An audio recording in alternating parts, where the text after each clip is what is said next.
Bonjour à tous. Oui, oui, encore ma grosse tasse de café. Et donc, nous allons résoudre un problème qui concerne des livres. En fait, ça n'a pas d'importance que ce soit des livres ou autre chose. Mais en fait, donc, le problème, d'abord, je vous lis le problème et on va l'analyser au fur et à mesure. Donc, j'achète un nombre de livres et tous les livres ont le même prix. Et je paye pour la totalité 60 €. Et maintenant, on dit, si chaque livre coûtait 1 € en moins, alors j'aurais pu acheter 3 livres en plus. Ok, et c'est toujours très difficile de commencer parce qu'il faut donc essayer de trouver deux équations. Alors, comment est-ce qu'on commence? La première chose c'est que, en fait, qu'est-ce qu'on ne sait pas? Quels sont donc, voilà, nos inconnus? Ça, c'est la première chose. Alors, on ne sait pas combien de livres on a acheté. Donc, on peut déjà dire que donc, le nombre de livres qu'on a acheté est X. Hein? On dit X est égal le nombre de livres achetés. D'accord? On donne ça X. Est-ce qu'il y a autre chose qu'on ne sait pas? On ne sait pas non plus combien on a payé pour un livre. On sait que pour la totalité, on a payé 60 €, mais on ne sait pas combien on a payé pour un livre. Donc, c'est aussi un inconnu. Donc, moi, je mets encore un autre inconnu. Y, moi, donc pour moi, Y, c'est le prix d'un livre. Le prix d'un livre, on dit aussi le prix unitaire. Hein, donc, le prix d'un livre. D'accord? Et maintenant, nous avons les inconnus. Parce que pour le reste, je pense qu'on sait tout. Alors, qu'est-ce qu'on sait? Si je multiplie le nombre de livres par le prix unitaire, hein, donc le nombre de livres que j'ai achetés par le prix qu'ils ont coûté, là, je sais que j'ai 60 €. Donc, j'ai déjà ma première équation. Vous avez vu, donc j'ai acheté X livres fois, parce que chaque livre a coûté Y €. D'accord? Ça, on sait, c'est 60. Et maintenant, qu'est-ce qu'on nous dit? Écoutez bien. Donc, si le prix avait été 1 € en moins, alors j'aurais eu 3 livres en plus. Donc si l'Y, le prix unitaire, si l'Y avait été moins 1 €, hein, je le mets entre parenthèses, dans ce cas-là, j'aurais eu le nombre de livres plus 3. Donc, j'aurais pu acheter 3 livres en plus. Ça veut dire que j'aurais eu X plus 3 livres. Donc, je prends de nouveau mon prix, donc moins 1, fois le nombre de livres plus 3. Et ça, ici, ça, c'est l'équation la plus difficile à trouver. Et de nouveau, j'aurais payé 60 €. Parce qu'en tout cas, je n'aurais pas payé plus de 60 €. Donc, vous voyez, dans le premier cas de figure, j'ai eu X livres à Y euros. Et dans le deuxième cas de figure, j'ai eu X plus 3 livres à Y moins 1 €. D'accord? Bon, j'aurais pu mettre ça dans d'abord les X et puis les Y, mais ça n'a pas d'importance. Ok, donc j'ai maintenant mon système d'équations. Et donc maintenant, je vais essayer, je réécris le premier, 60. Et le deuxième, vous voyez ici, je dois faire 2 fois la distributivité. Ça fois ça, ça fois ça, ça fois ça et ça fois ça. Vous voyez, c'est de nouveau la distributivité. Donc, je fais d'abord Y fois X. Et puis, j'ai Y fois plus 3. Donc, ça fait plus 3Y. Et puis, j'ai moins 1 fois X, ça fait moins X. Et puis, j'ai moins 1 fois 3, ça fait moins 3. Égal à 60. Oui, voilà, égal à 60. D'accord? Voilà. Bon.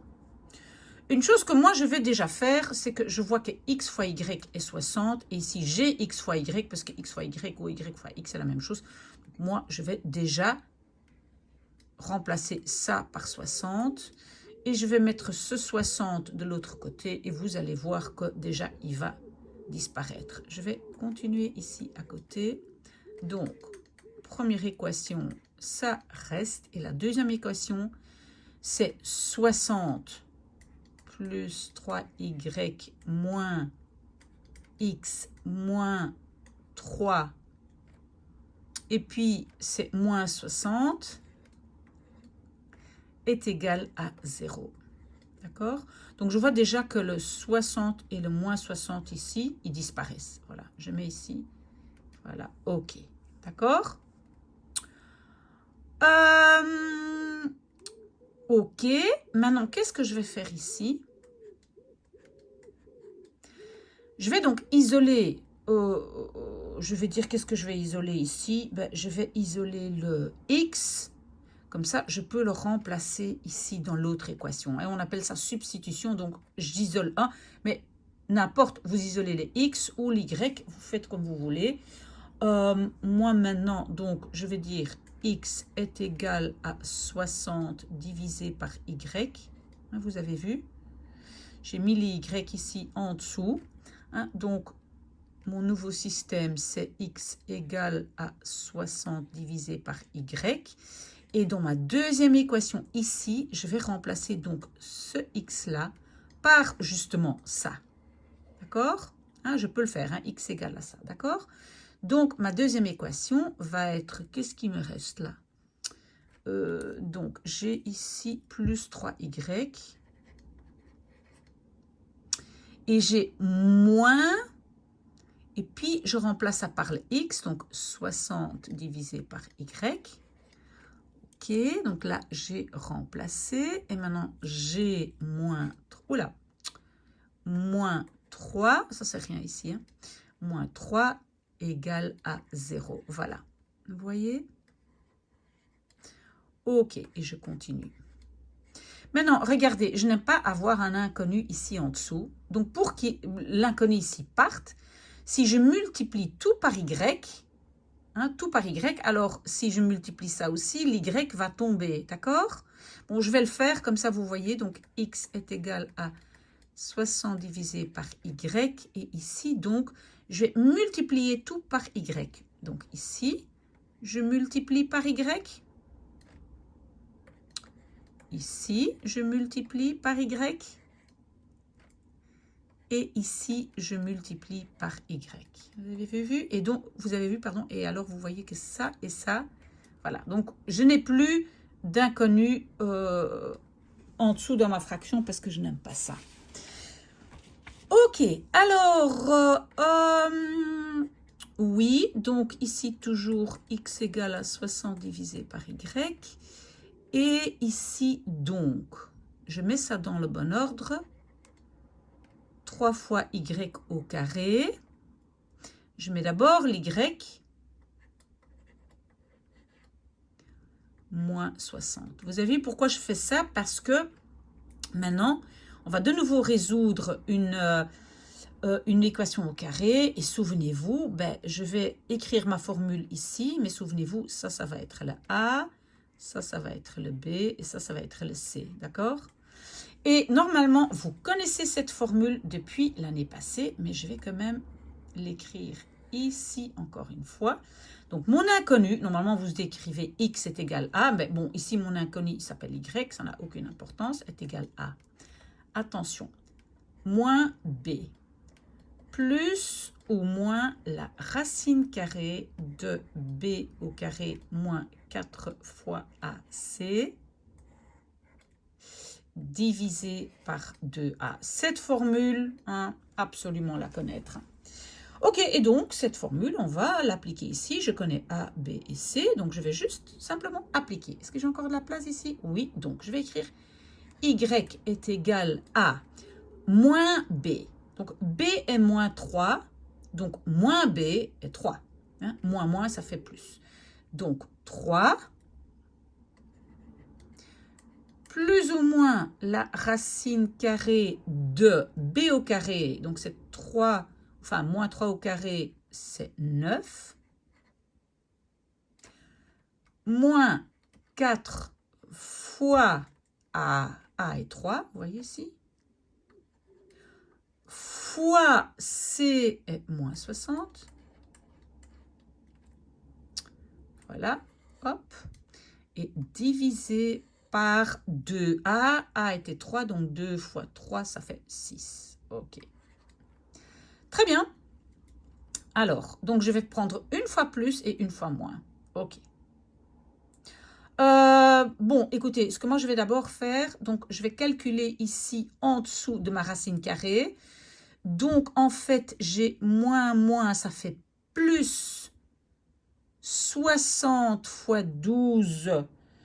60 fois 12, ça fait 720 plus les 9. Donc, ici, en fait, ici, je vais avoir la racine carrée de 729. Et je regarde vite, calculette est égale à 27. J'espère que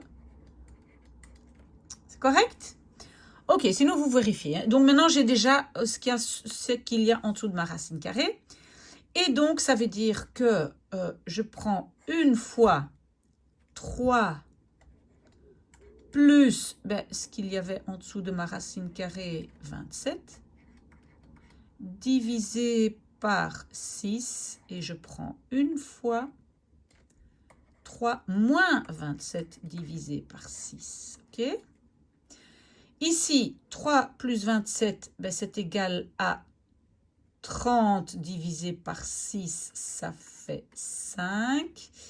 Et ici, 3 moins 27, ça fait moins 24 divisé par 6. Oui, mais en tout cas, ici, je vais avoir un résultat négatif. Et ça, c'est pas possible. Pourquoi c'est pas possible? Parce que Y est le prix unitaire et le prix unitaire n'est pas négatif. Sinon, on le donne. C'est un cadeau. On vous donne encore de l'argent pour prendre le livre. Donc ça, c'est pas possible. Donc ça, ici, on peut déjà oublier. Donc, j'ai trouvé ici que mon Y est 5. Hein, Y est égal à 5. Donc ça, c'est le prix unitaire. Je sais que le prix unitaire Y ici est 5. Alors, si le tout coûte 60 €, mon X, c'est 60 divisé par 5, c'est 12. Vous voyez comment j'ai fait? Donc, si je sais que X fois Y est égal à 60, je sais que X est égal à 60 divisé par Y qui était 5, donc égal à 12. J'ai les solutions. Donc, j'ai trouvé que le X, nombre de livres que j'ai acheté, est égal à 12. Et j'ai trouvé Y5, le prix unitaire est 5. Et maintenant, vous pouvez regarder si maintenant vous payez 1 € en moins, donc 4 €. Est-ce que pour 4 €, vous pouvez acheter 3 livres en plus? Vous pouvez faire le calcul. Ça va? J'espère que ça va. Sinon, vous me posez la question.